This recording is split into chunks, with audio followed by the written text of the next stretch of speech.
future will bring, no man can say. But one fact is certain. Mankind stands at the crucial crossroads of history, the threshold of a new era, the atomic age. For the people of the U.S., skilled in the uses of science and technology, the atomic age is profoundly significant.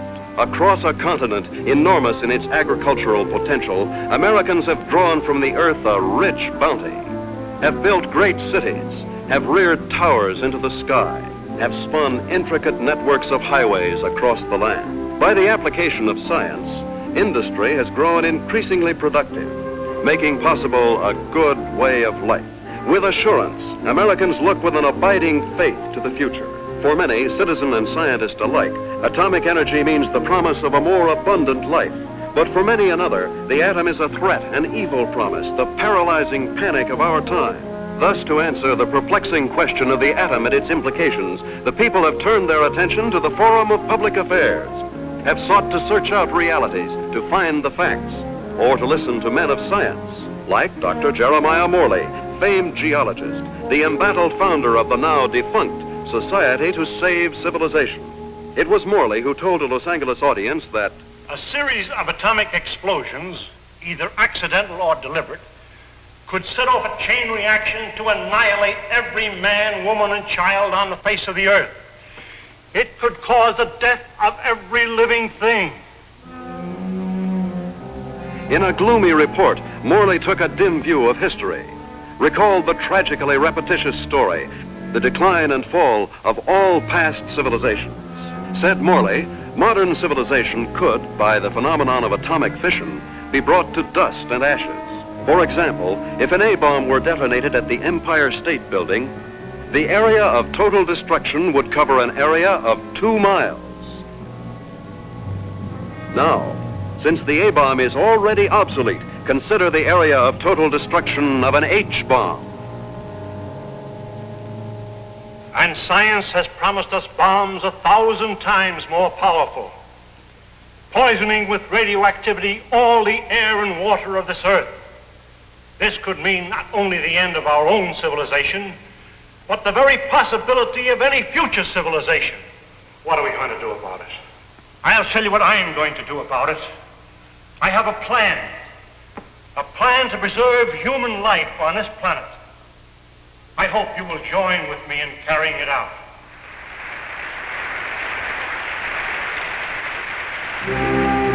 The response to Dr. Morley's appeal was immediate and enthusiastic. The Society to Save Civilization was set up.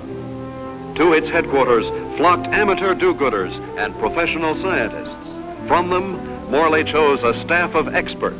Dr. Max A. Bauer, eminent geophysicist, ousted by Hitler from the University of Munich in 1933. Dr. James Paxton, metallurgical engineer, twice winner of the McKenna Scientific Award. Joan Lindsay, medical doctor and ardent feminist, who, for her research in biochemistry, was named winner of the annual award by the American Confederation of Women Scientists.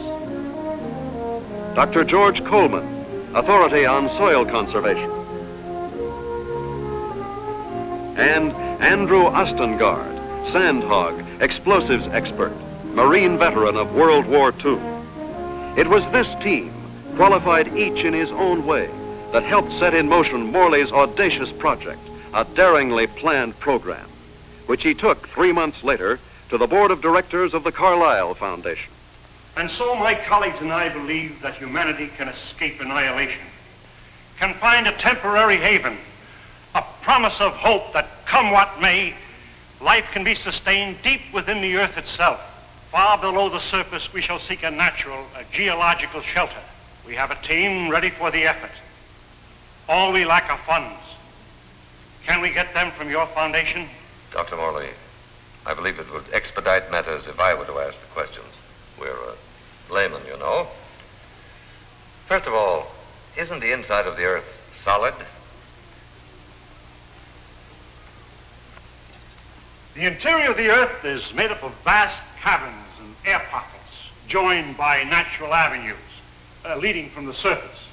Natural avenues? Funnels and fissures. Such a fissure lies within the world's largest extinct volcano at Mount Nelly. That is where we intend to start our journey. Well, these funnels, how far down do they go? Hundreds of miles, perhaps thousands, to the very core of the Earth. But isn't the inside of the Earth, the very core, a molten, fiery mass? To the contrary. The latest body of theory holds that the inside of a sphere, such as the Earth, is cooler than the temperature at its surface. And how would you traverse these thousands of miles? Dr. Coleman, the perspective drawings, please. This is a cyclotram. A what? It's an amphibious conveyance based on the principles of an ovoidal bathysphere. A what? Like a submarine, with the mobility of a tractor. Its head contains a burrowing device, and its walls can withstand extremes of temperature and pressure. But even with the cyclotram or the bathysphere or the whatnot, how do you know you'll be successful in finding this underground haven? We don't know, but we must try. There is no other alternative, no other course, no other hope of keeping the spark of life alive. And the cost?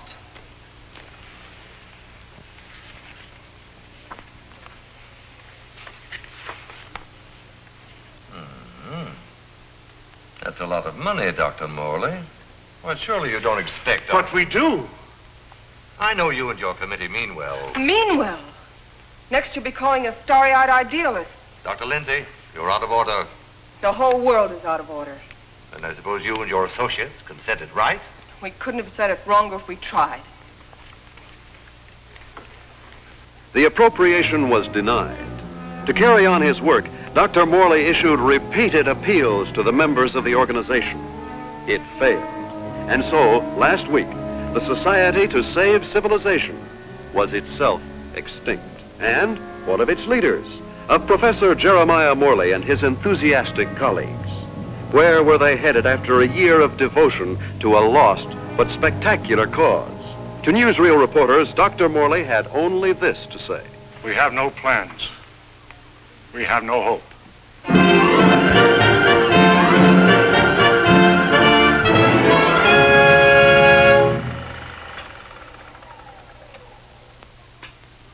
Better stand by, Frank. We may want to run that again. Well, gentlemen, what do you think? It's like asking a man what he thinks of his own obituary.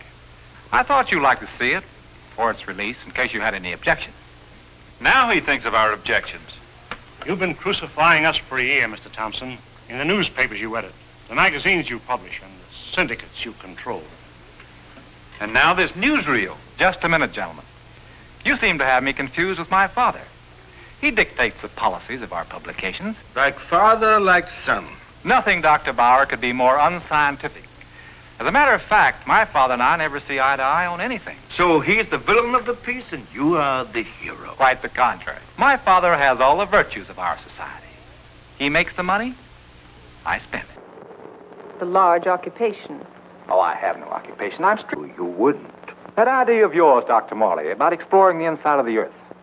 You know, I'd like to try that, just for the kicks. I'm sure you wouldn't find it very exciting. Oh, I don't know. Gentlemen, I came here tonight with a proposition. I have some money of my own. I would like to finance your project. Are you serious? Sit down, my boy. There's one stipulation, however. I go with you. And what could you do? I'm afraid you don't realize what you'd be up against. Going 1,000 miles inside the Earth, just to satisfy a whim? Gentlemen, you act as if the fate of humanity hung upon you granting me this whim.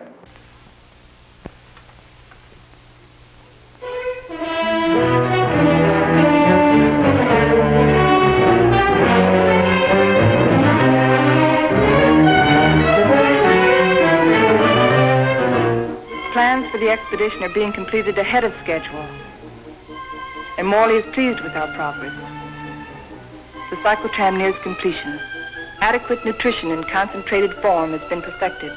And for an auxiliary water supply, the Sloan H2O condenser will be used. By the study of our laboratory animals in a new environment, we expect to gather important scientific data.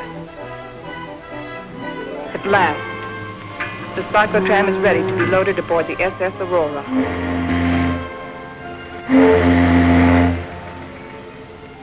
Our destination, the extinct volcano, Mount Nele, where the inside of the earth begins. This was our base, a lonely, desolate beach at the foot of the extinct volcano.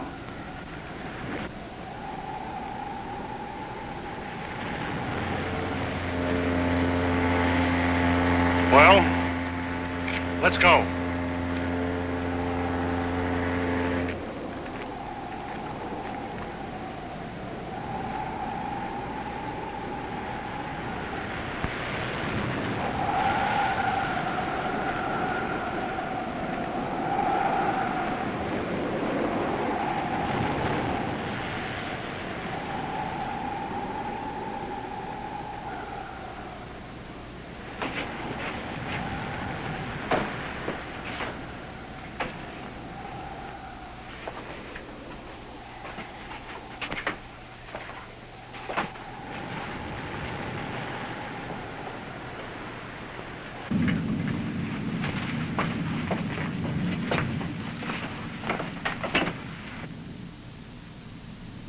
What a place to spend our last night on Earth. You sound like we'll all be dead in the morning. It's a possibility if we stay here.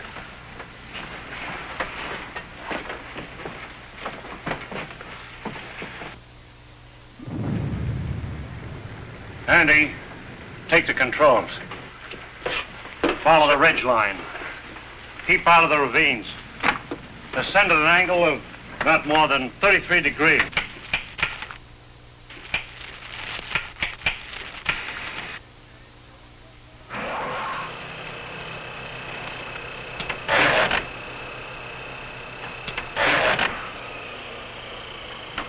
Something's wrong.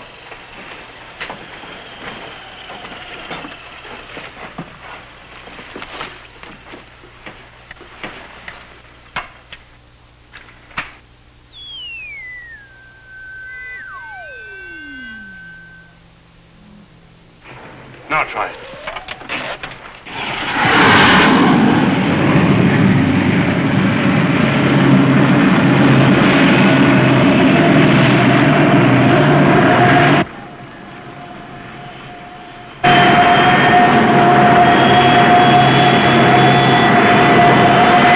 Sustain 2,000 RPM. And follow our chart plan, R4. Check.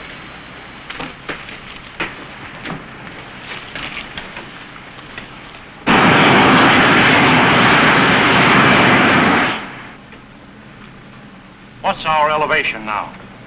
Approaching 6,300 feet. Angle of ascent, 19 degrees. Speed constant, 2,100 RPM.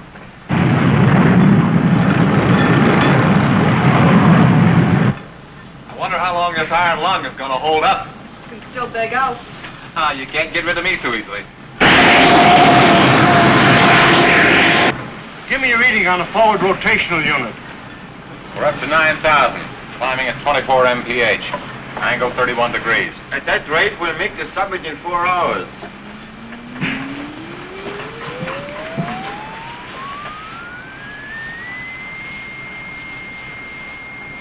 Dr. Mullen, we are meeting some unstable isotopes. Increase the lateral unit to 12,000. Hey, this is getting rough.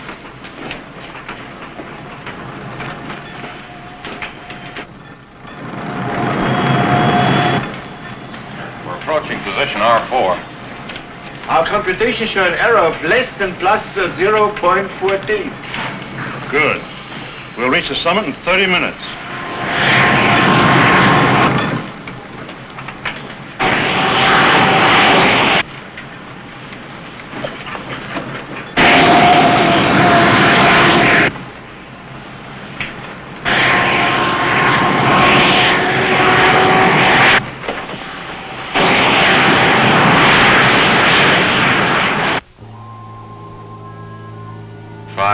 And 27 minutes. Excellent. 33 minutes ahead of our estimated schedule. We'll make a final check of our position before we enter the crater.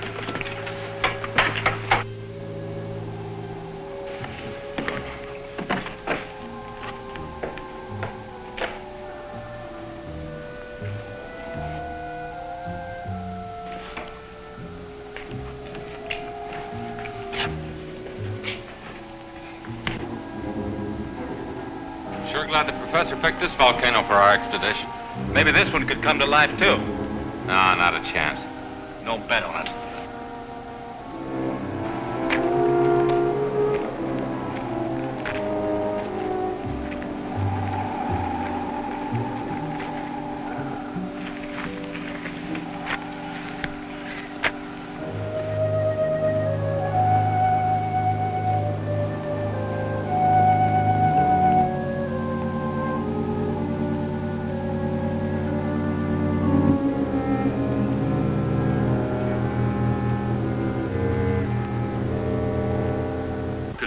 There's no reason for us to wait till dawn. We'll proceed into the crater now.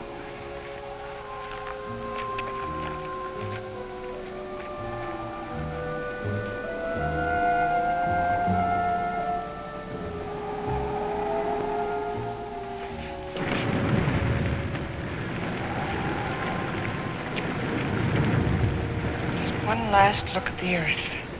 Yeah. What a way to remember it. Follow the downward spiral. Keep to the inside ledges. Speed 1,200 RPM.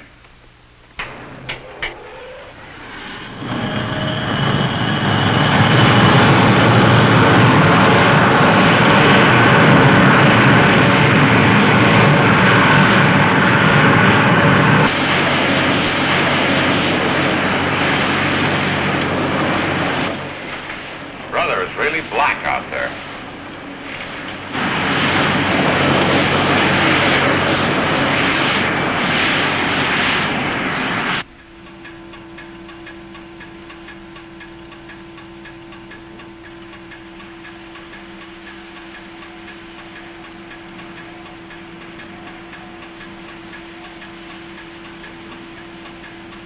As we descend ever deeper into the volcano, I have observed no unusual physical symptoms. Paxton seems withdrawn, irritable, but with such an annoyance as Wright Thompson present, the condition may not be considered abnormal. The descending ledges are getting awfully narrow. We must be at position R18. Yes, we are. Cut the switches.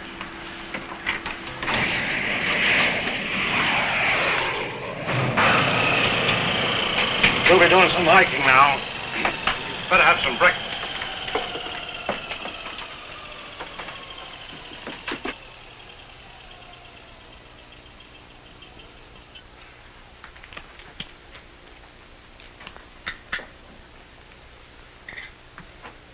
Rise and shine. Morning. How can you tell? Breakfast is served. Breakfast? Well, I've always said there's nothing like starting off a hard day's work than with a good breakfast. Hey, Doc? How would you know? You don't like my kind of guy, do you? Not very much. But I'll make an exception of you. You I don't like a lot. Coleman, take the controls. We'll scout the way on foot for you. Follow on down along the widest ledge.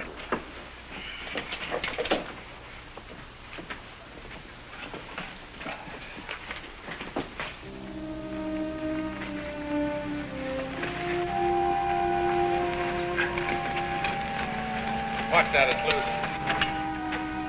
What's the matter? I don't like it. What did you expect him here? A Garden of Eden? I'm not talking about volcanoes. I mean Wright Thompson. He doesn't belong here. None of us belongs here. We're doing what has to be done. He doesn't feel that responsibility. He's just a useless piece of excess baggage, a selfish thrill seeker. But without him, there'd be no expedition. Pardon me.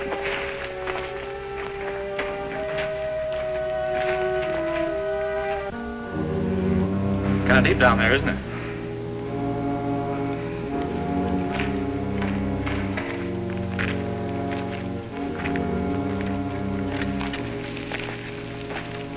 Nice friendly bunch, those scientists. Oh, what's your trouble? Oh, nothing, but don't they ever talk? Not unless they got something to say. That's the way it is with smart people. Maybe they're not so smart.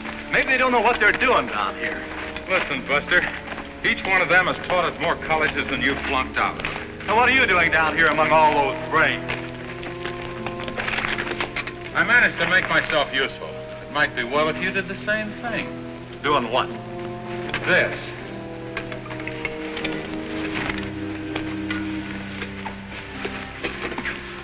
You lead the way for a while.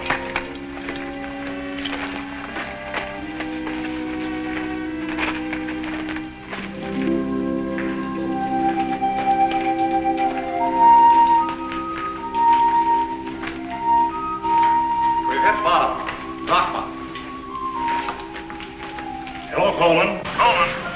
Come in. Go ahead. We've reached the end of the channel. Establish our position. Our depth below mean sea level, 2.6 miles.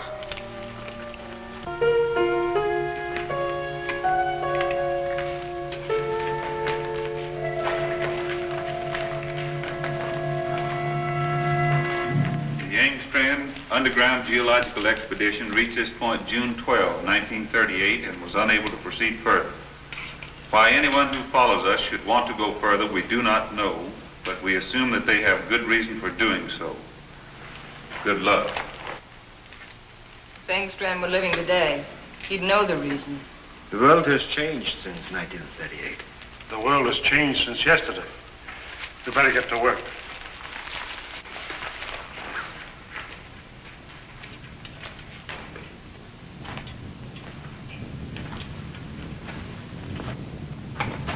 Look! That's pressure from the other volcano. We'll have to work this side.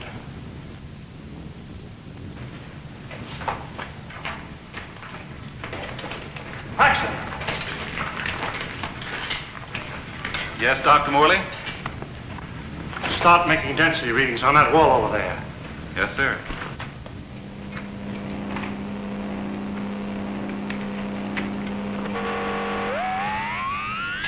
This is it. The point of least resistance.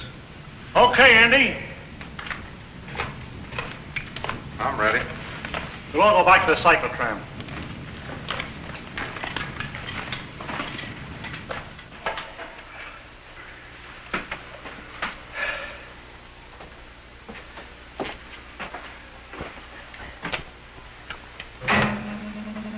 Fuses 1 and 2 set.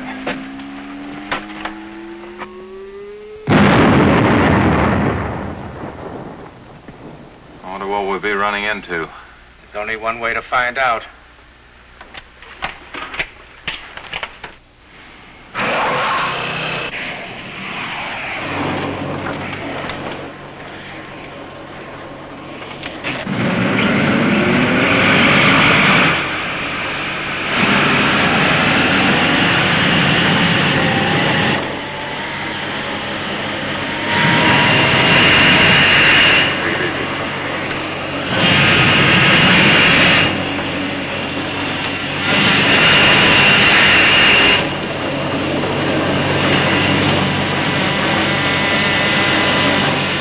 Broken through.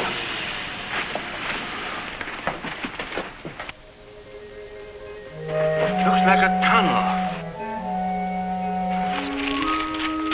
So far, so good. Put on your gas mask just in case. Coleman, we'll set the pace. You follow along with the cyclotram.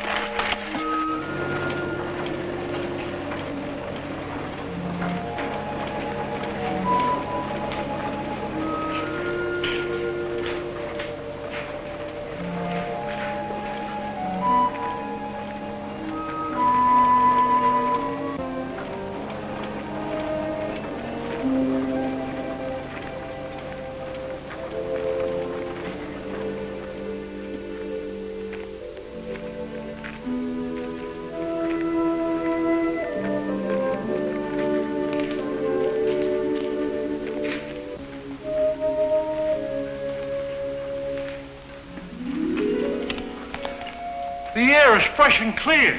You can take your masks off. Pressure seems normal.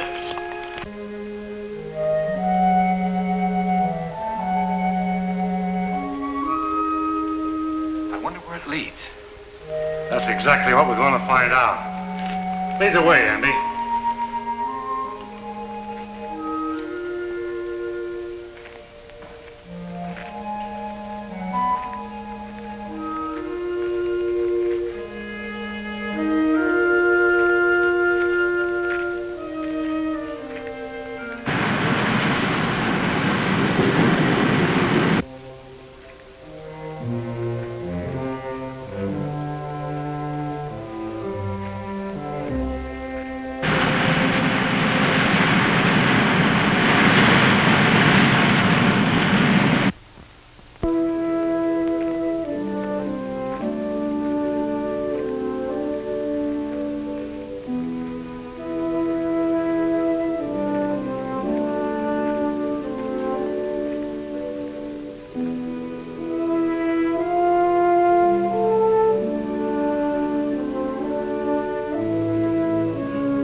How did it all happen? Long time ago, the earth above was covered with water. And when the sea vanished, it left great limestone deposits behind. Was all this limestone? Yes. And then the water gathered in underground streams and carved out the soft limestone. Drop by drop, year by year, the water dissolved the stone. Each drop carried a tiny particle of sediment. That's what formed these columns. About an inch every 1,000 years. Well, how long did this whole process take? About 200 million years. Hello, Coleman. Coleman, bring up the tram. We'll proceed from here.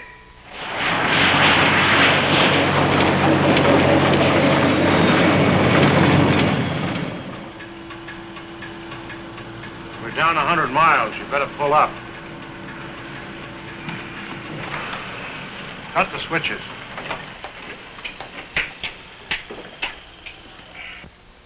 It's funny. When we first got here, I felt a sort of exaltation. Now I feel depressed. I don't know why. The oxygen content is adequate. I know. But I too feel suffocated. Maybe it's the unreality of this place. You know, once when I was working in the Holland Tunnel, I got cut off from my crew for 10 hours. I felt this way then.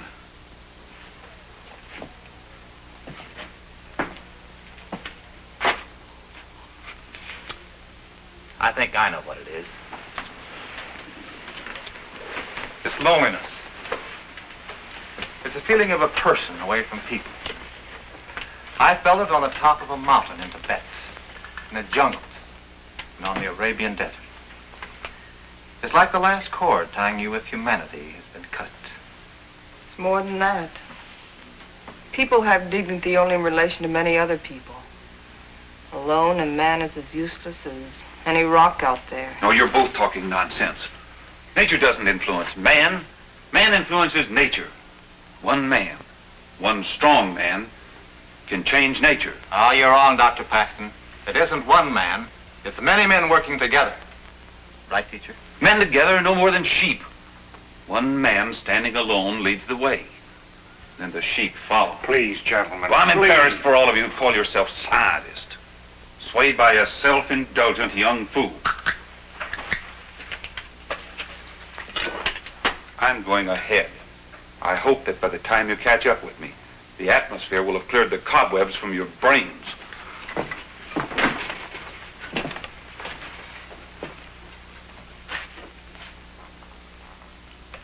I'd better go with him. It isn't safe for a man to be alone down here. Ah, he's all right. He's the leader type. I'll go with them anyway. There wouldn't be leaders if there weren't sheep like me to be led.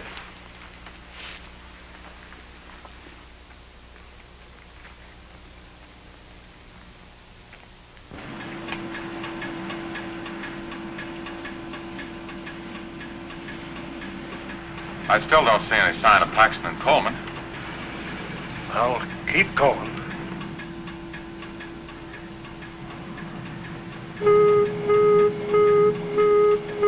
Gas! Gas! Paxton and Coleman. They forgot their gas mask.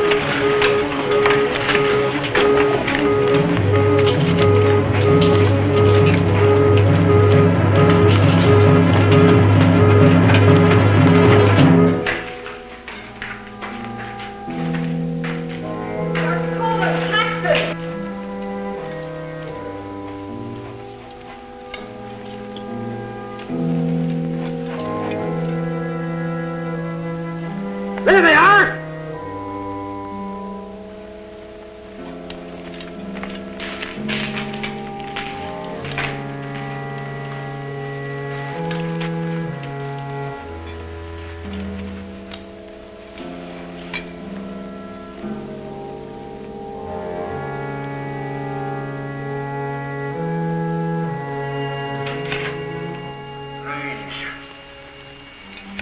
Digging a grave 110 miles under the earth.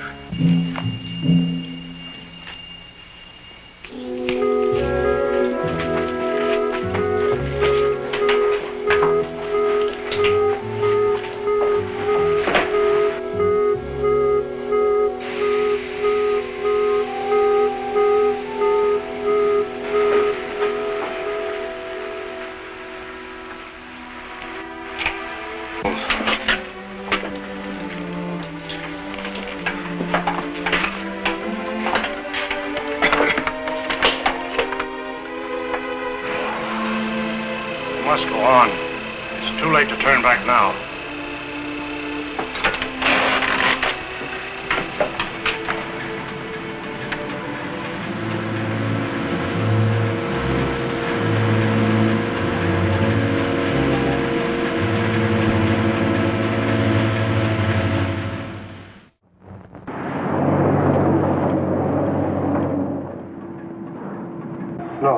Andy?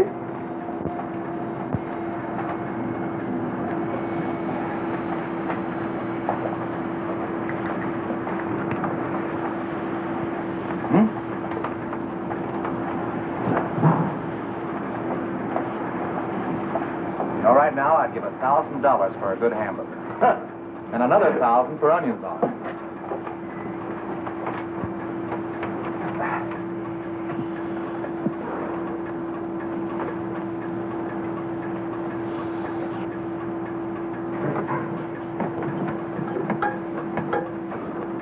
Dr. Morley, our water supply is...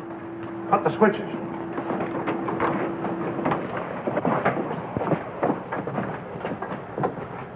Polluted by the gas fumes. Yeah, somebody left it open. Back there just before Paxton and Coleman took off. I guess I forgot to close it. Oh, Andy! It was an accident. An accident? We may never find water again. Now I suppose you'd give $1,000 for a glass of that. Andy, there's a job to be done. We've got to find water fast, and in this area. Yeah, I know. We got about a chance in 1,000 of finding it.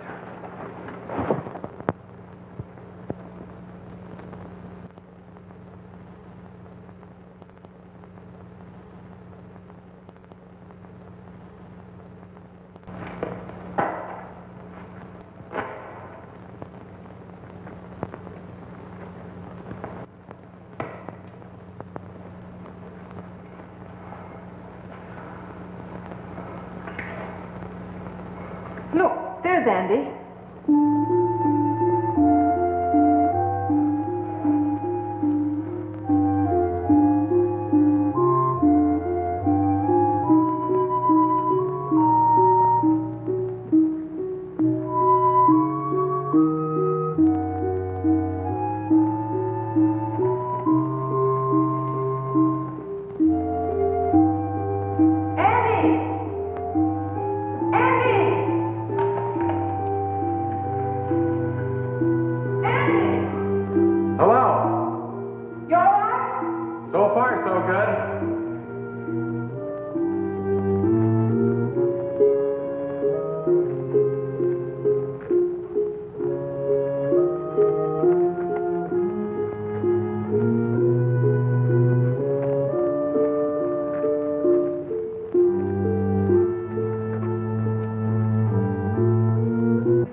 No water here!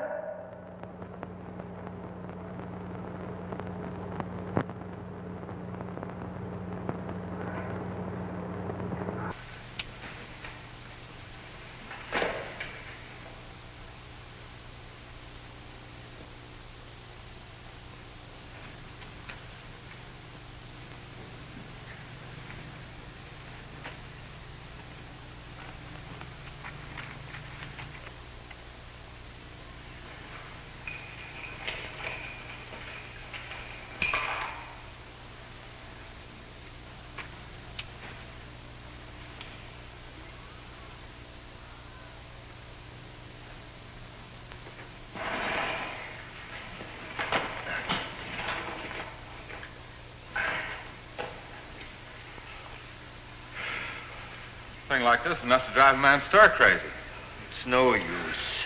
240 miles inside the earth. Yeah, and no water.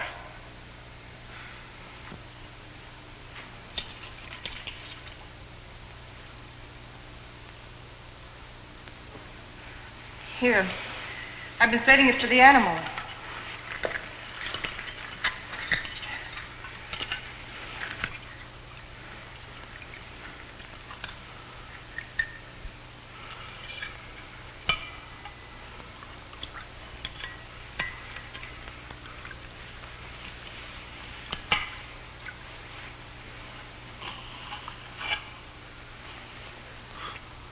Go ahead. Enjoy yourself. It doesn't cost a cent.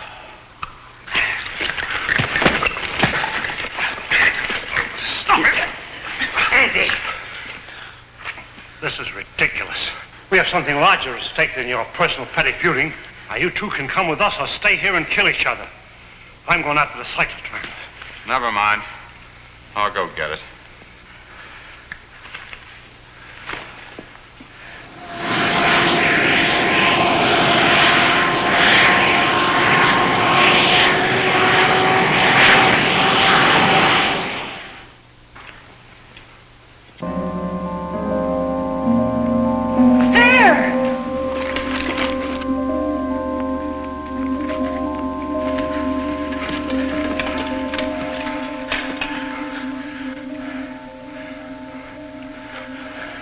Oil. Listen. Sounds like running water. But where is it coming from? It's behind the wall.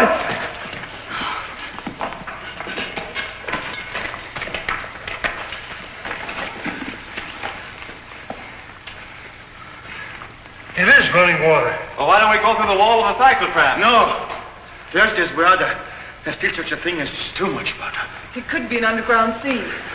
Andy, bring a couple of heavy hammers.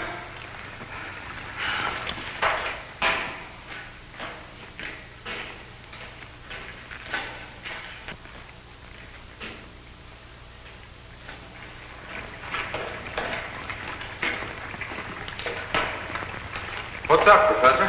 We think there's water behind that wall. Try breaking it in. Sure.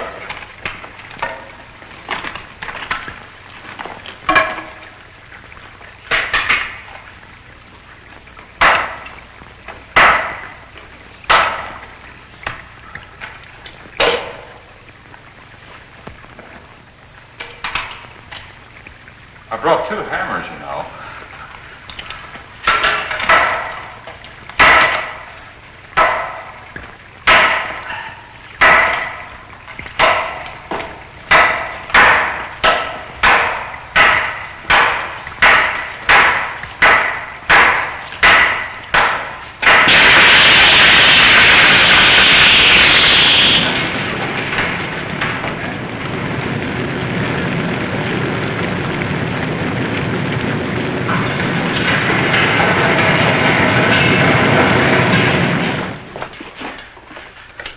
Come in here. Let's take care of that arm.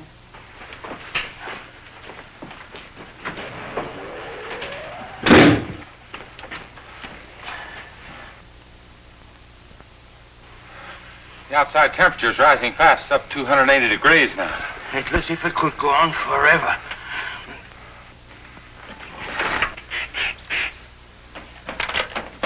Hold it out there.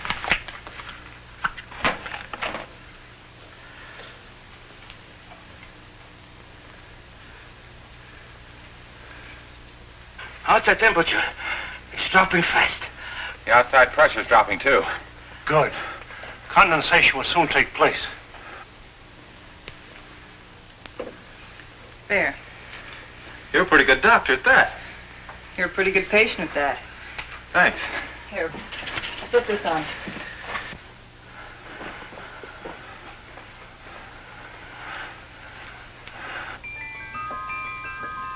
It's water. Look. Look at it. It's water.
Joan, are you all right?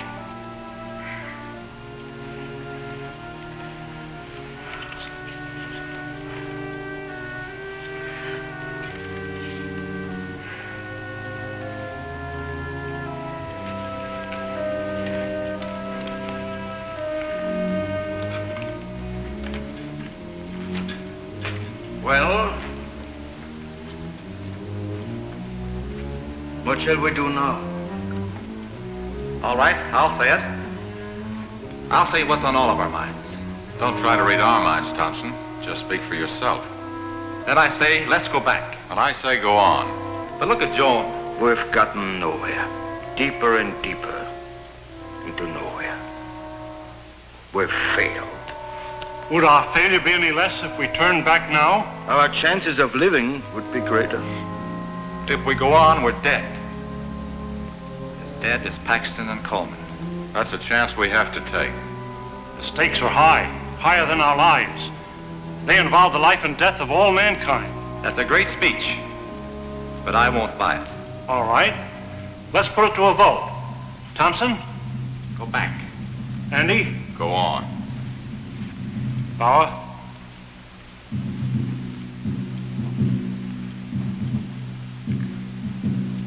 Go back. Go on. Seems to be a deadlock. I suppose none of us would like to reconsider? Doesn't woman suffrage count here? What do you say, Joan? I say go on, and let's not waste any more time about it.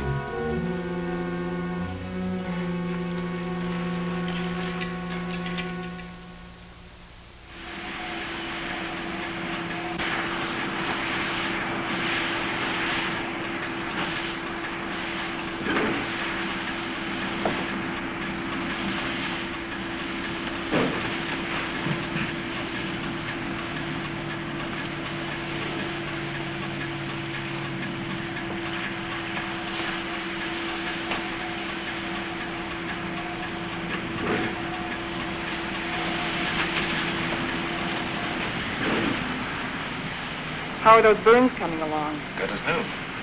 How are you, Doc? Oh, I'll get by. Here. What's it for? Does it have to be for something? Does everything have to be functional? It's a good luck ring. Saved my life in Tibet. Here, take it. Why give it to me? Haven't you ever been romanced before? Not 900 miles below sea level. Then it's about time. If there were any flowers around here, I'd pick them for you. There's a highly scientific theory which states that if any man and any woman are cast away anywhere for any length of time, sooner or later they think they were in love. That's what's happened to you. If that theory has any value, it should apply to you. Does it? No.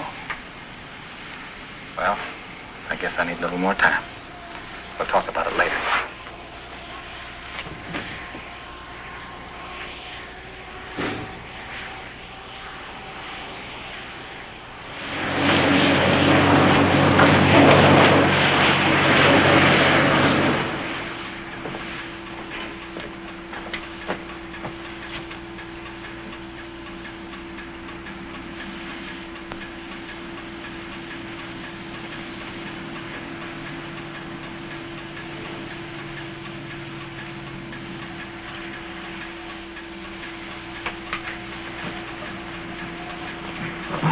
Say, how about pulling this jalopy level for a minute? Just long enough for us to get out of these straitjackets and stretch.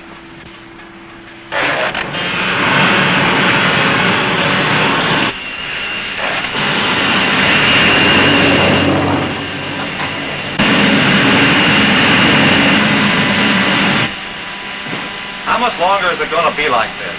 Oh, right. What difference does it make? Plenty. If it's going to be like this the rest of the way, why go on? Why waste time? That shouldn't make any difference to you. You've never done anything but waste time. Listen, you meathead. Just because you're a sand hog that likes to go groveling around in the ground. And you're a mountain goat with his head in the clouds. Stop it, both of you! I've had enough of this. What's happened? I don't know. It's much water.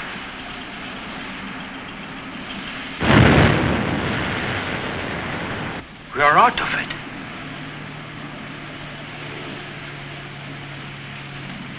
This might be what we're looking for. Let's make a landing and explore the area.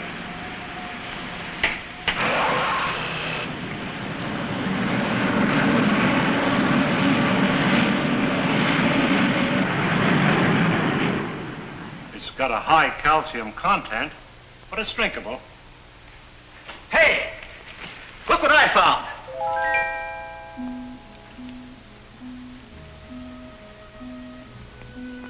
They're cave pearls. Cave pearls? How much they worth? Calcium carbonate. Calcium carbonate. Well, how about this? Sulfate of lime. Plaster of Paris. Professor, you take the romance out of everything. Here you are, Doc. 2 souvenirs from Hades, vacation land of the underworld. Thank you. Back home, I'll be the envy of every kid on the block. I'm not so sure, Joe. Take a cave pearl into the sunlight, turns gray and ugly. And the flower? It'll crumble to dust. Hey, Professor, how about these fish? It's a rare species. They're edible, though. They have no eyes. I think I'll stick to pills. They lost their eyes 10 million years ago.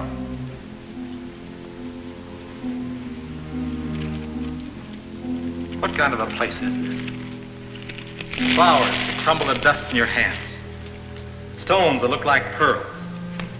Fish without eyes. Nature sure a practical joker. I suppose you could have done better? 10 million years, I couldn't have done worse. Morley believes this is the shelter we've been searching for.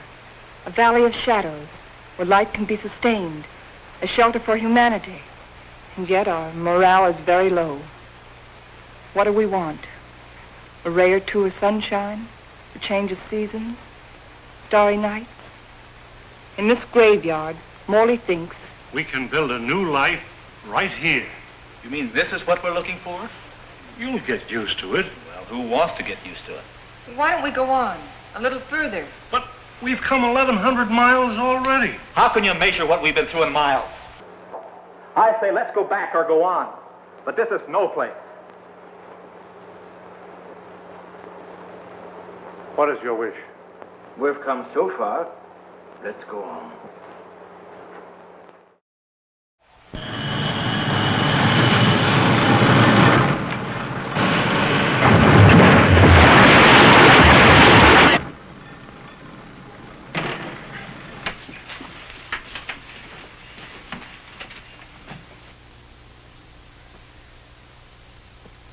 Well, Which way do we go?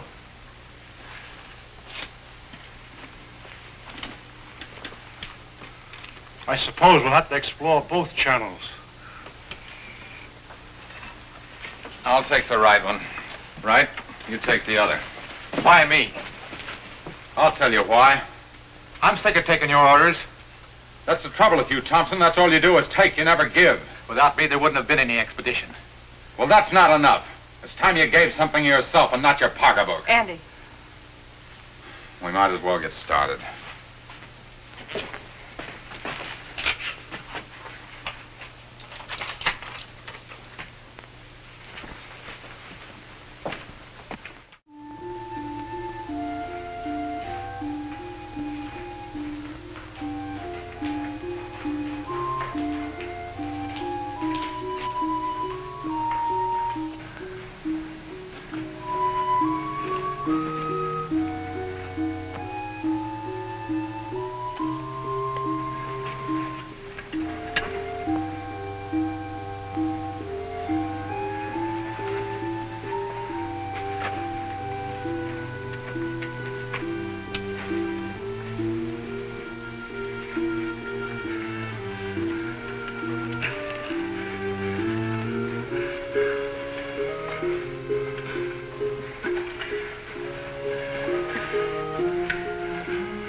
And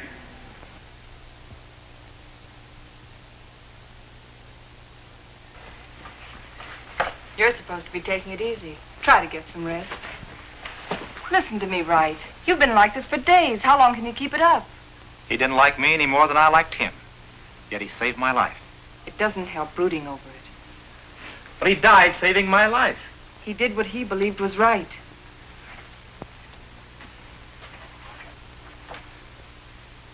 My trouble was, I never believed in anything. You can start now.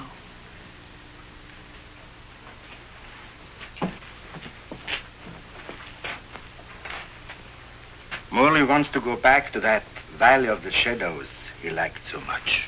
Well, it's better than this. But it isn't good enough. What do you want to do? I too want to go back. But all the way back. Now that Andy's dead. Now that Andy is dead, we've got to go on. We've got to, until we find what we're after. If we fail, then we can talk about going back.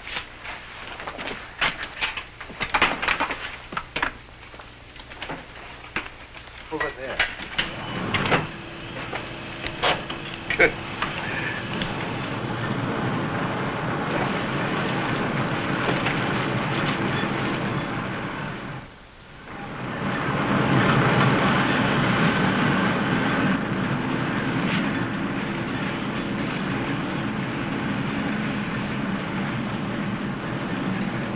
This must be a continuation of the other river. No, I think it's just a seepage from it. Listen. What's that?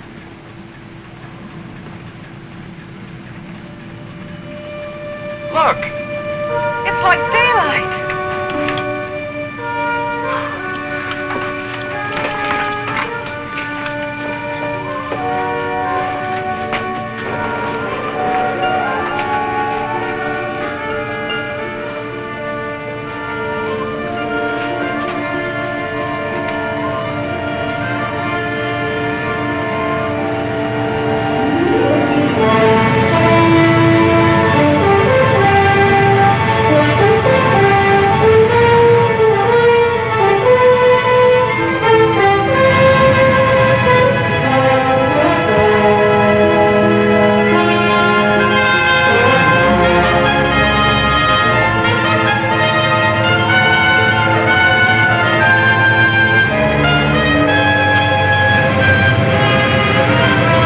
Like a dream after a terrible nightmare.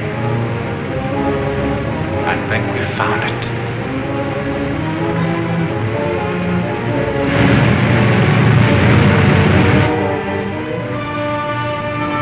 Promised land.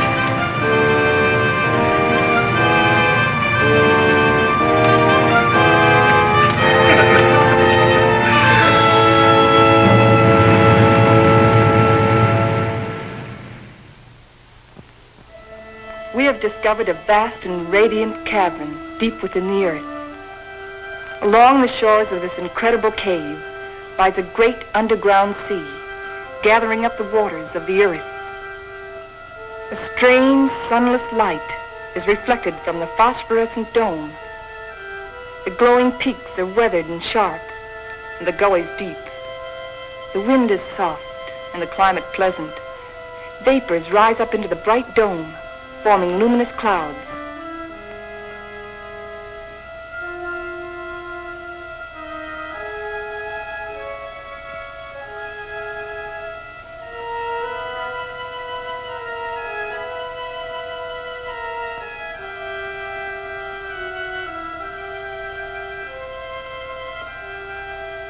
The area is rich in chemical resources.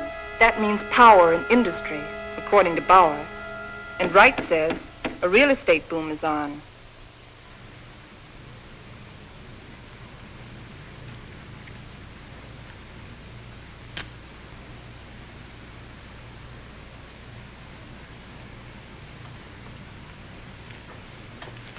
You got a match? Sure.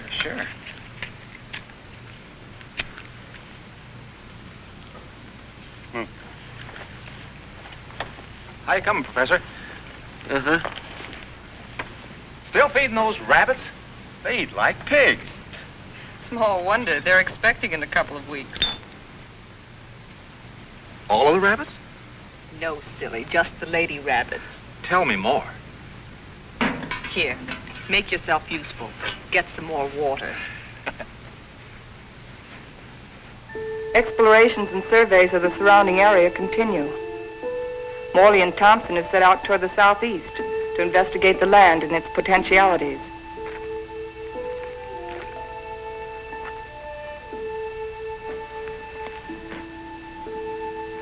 This is a strange kind of sand.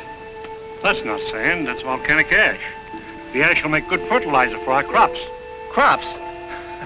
Let's face facts, Morley. This is a desert. The very word means deserted by life.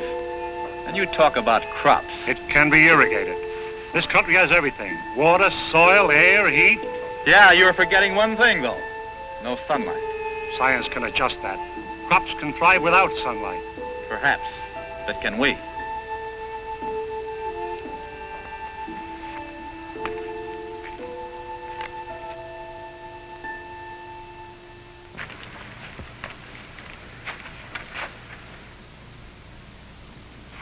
What sort of species is it? It's the fossil remains of a species of lungfish. He breathed by means of both lungs and gills. When he came out of the sea 400 million years ago, he was the ruler of the animal kingdom. With his lungs, he was a pioneer in a new way of life. How did they become extinct? Like some of us on Earth, they seem to hurry the process of extinction. Let's get out of here.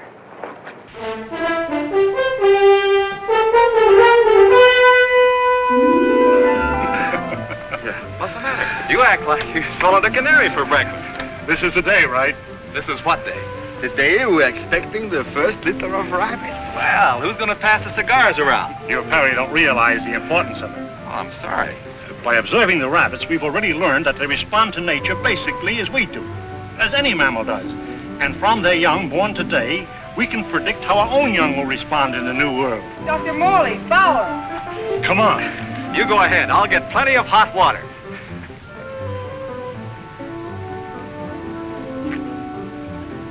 Well, how many boy rabbits and how many girl rabbits, huh? What's the matter?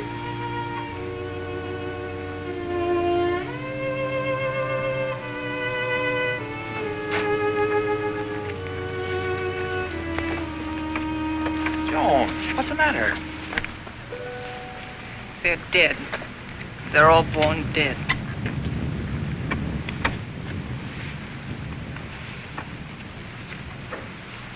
I can't understand it. Why? Why? There must be some cause, some biological reason. We've been searching for causes. Our investigations have been checked, tests rechecked. Examination of genetic tissue proves that all experimental animals born here are sterile.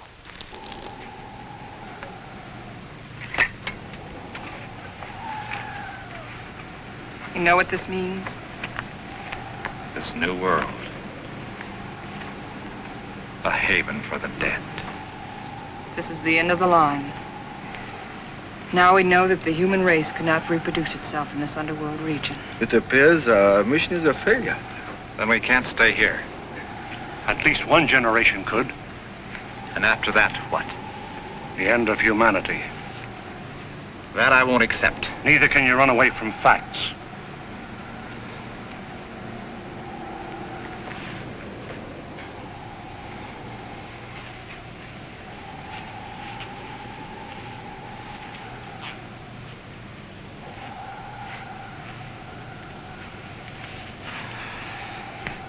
I've always run away. Climbing mountains. Trying to prove something. I don't know what. I too ran away instead of fighting. And now I've run away again. And I was always afraid I couldn't compete in a man's world. I think I want to go back and try again. Go back to what? To a world bent on self-destruction? We can live the rest of our lives here in peace. Morley, you're wrong. This isn't peace. This is a resting place for the living dead. I don't believe it's the end of the world. I don't believe it's the end of mankind. You're young. You don't know. I've lived through the terrors of 2 great wars. I've had enough.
Take over.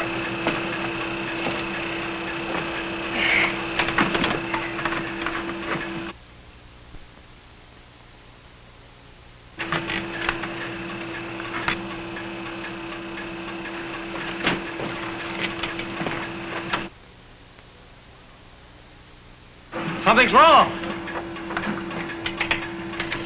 Something's pulling us down.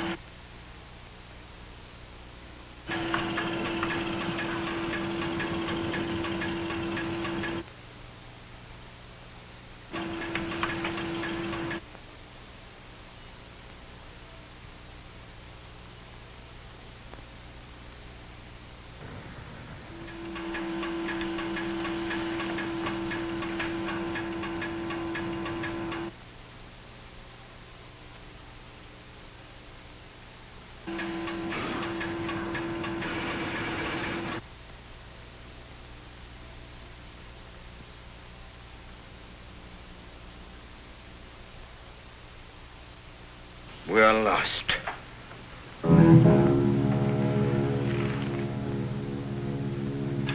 We're in a blind alley. Ever since we started, we've been in a blind alley. We can't bury ourselves in the earth and expect to live. Maybe that's the secret. Morley understood. Strange. We didn't know it before. I used to be afraid of death. I was afraid of life.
above the level of the underground sea. We found a channel to the upper ocean.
I feel like I'll live forever.